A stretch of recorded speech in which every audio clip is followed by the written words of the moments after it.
समय राजा पृथु को कार्तिक मास की कथा सुनाते हुए महर्षि नारद जी कहते हैं कि हे राजन, प्राचीन समय में पर्वत के निकट एक कर्तिपुर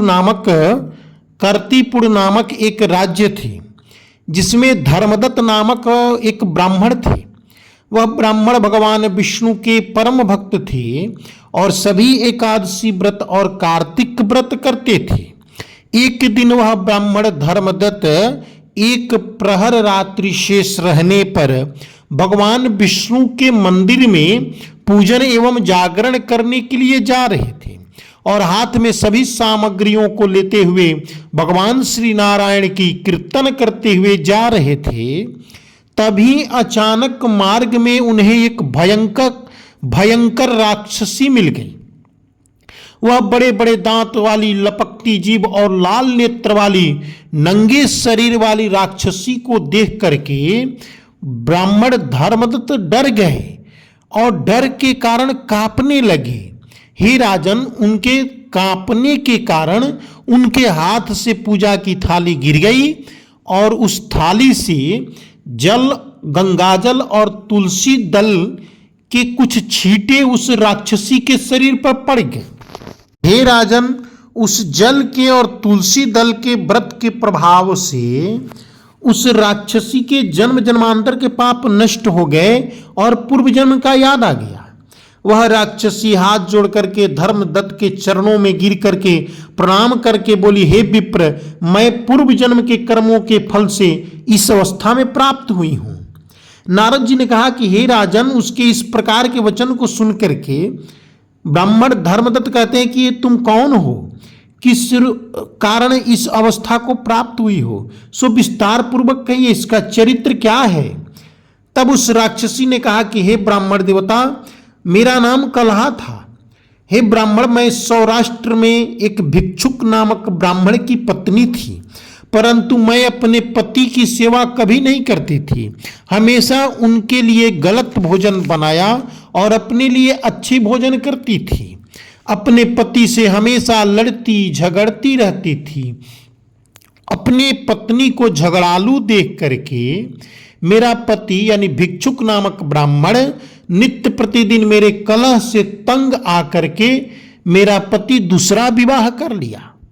वह राक्षसी कलहा नामक राक्षसी कही कि हे ब्राह्मण देवता, मेरा पति दूसरा विवाह कर लिया।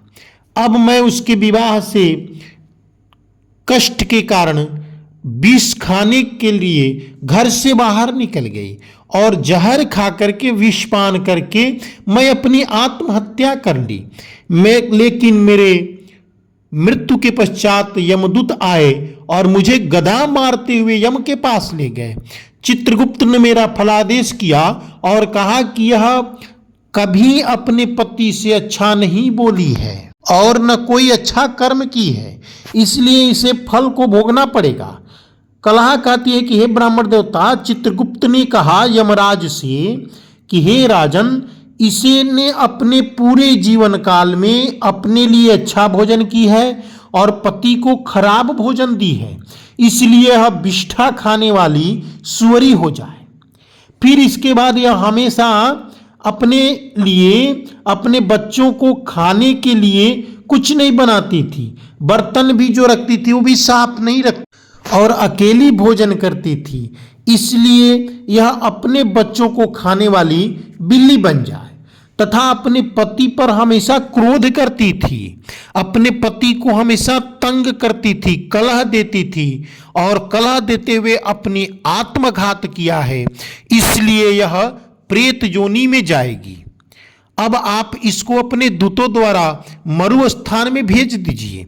चित्रगुप्त के कहने पर बहुत दिनों तक प्रेत योनि में रहकर मैं पापनी और अपनी तीनों योनियों को भोगी। सो हे ब्राह्मण, मैं 500 वर्षों से प्रेत योनि में हूं।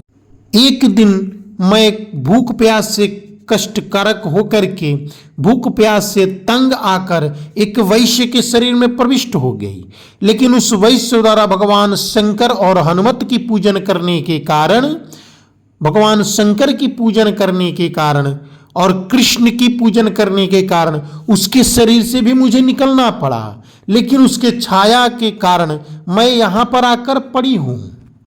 हे ब्राह्मण देवता, आपके लोटे में से तुलसी जल का छींटा मेरे ऊपर पड़ा, जिससे मेरे सब पाप नष्ट हो गए।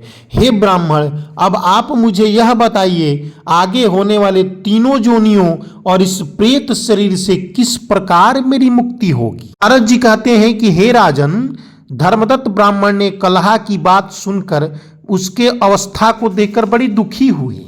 उनका चित्त पिघल गया। परंतु धर्मदत्त ने कहा कि तुम प्रेत योनि में हो, इसलिए यह पूजन अधिकार करने का तुझे अधिकार नहीं है। लेकिन तुम्हारे दुख को देख करके मैं बहुत दुखी हूं, इसलिए मैं तुम्हारे पापों को समाप्त करने के लिए उपाय करता। नारद जी कहते हैं कि हे राजन, वह ब्राह्मण धर्मदत्त ब्राह्मण राक्षसी की दुख को देख करके उनका चित्त पिघल गया और दया भाव से कहे, संकल्प करते हुए कहे कि हे कलहा, आज तक मैंने जितना कार्तिक व्रत में पुण्य किया है, उस सारे पुण्य के आधे भाग मैं तुझे प्रदान कर देता हूं, जिससे तुम्हारे ये कष्ट समाप्त हो जाएंगे।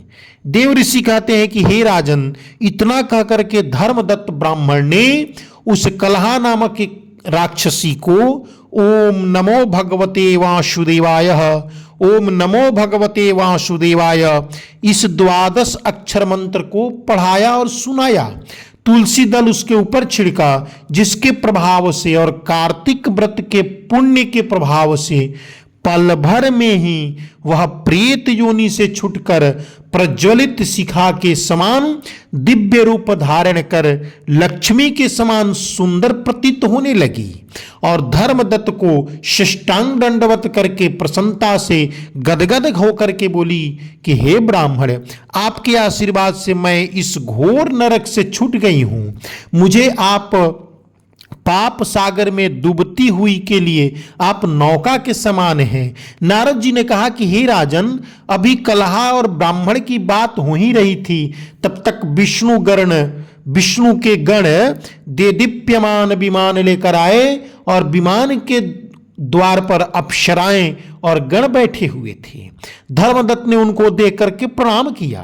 पुण्यशील और सुशील नामक भगवान विष्णु के गणों ने पुण्यशील और सुशील नामक भगवान विष्णु के गणों ने धर्मदत्त को अपने हाथों से ऊपर उठाकर अपने हाथों से अभिनंदन करते हुए कहा कि हे द्विज ब्राह्मण, आप धन्य हैं, सदा भगवान विष्णु के व्रत कथा और सेवा में लगे रहते हैं। नारद जी कहते हैं कि विष्णु के गणों ने कहा कि हे ब्राह्मण देवता, आपके पुण्यफल से यह कलहा नामक राक्षसी कि पाप नष्ट हो गए, अब यह विष्णु के समीप रहेंगी। इसे अब हम वैकुंठ लेकर के जा रहे हैं। आपके दान पुण्य के प्रभाव से यह भगवान विष्णु के पास रहेगी और आप भी इस जन्म के बाद अपनी दोनों स्त्रियों सहित वैकुंठ में भगवान श्री विष्णु के पास ही निवास करेंगे और मुक्ति प्राप्त करेंगे। हे दया सागर, वह मनुष्य धन्य है और उसकी जन्म भी धन्य है जिन्होंने तुम्हारी तरह विष्णु जी की भक्ति की है, क्योंकि भगवान विष्णु अपने भक्तों को भला क्या नहीं दे देते। जिन्होंने प्राचीन काल में उतानपाद के पुत्र को ध्रुव पर पहुंचाया, जिसके सुमिरन मात्र से प्राणियों की मुक्ति हो जाती है। हे ब्राह्मण देवता, आप भगवान विष्णु के पूजन किए हैं और कार्तिक व्रत किए हैं, इसलिए आप जब तक आपका पुण्य रहेगा तब तक आप भगवान विष्णु के लोक में निवास करेंगे और तब अंत में आप सूर्य वंश में अपने दोनों रानियों के साथ राजा दशरथ के नाम से प्रसिद्ध होंगे। तथा यह कलहा तुम्हारे आधे पुण्य की भागीदार होने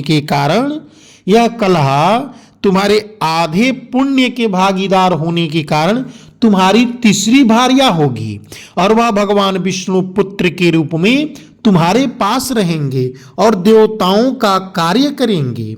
विष्णु को प्रसन्न करने वाले तुम्हारे कार्तिक व्रत के प्रभाव से यहाँ दान तीर्थ आदि और कोई नहीं है। हे दया सागर, तुम धन्य हो, क्योंकि तुमने जगत गुरु भगवान विष्णु को प्रसन्न किया।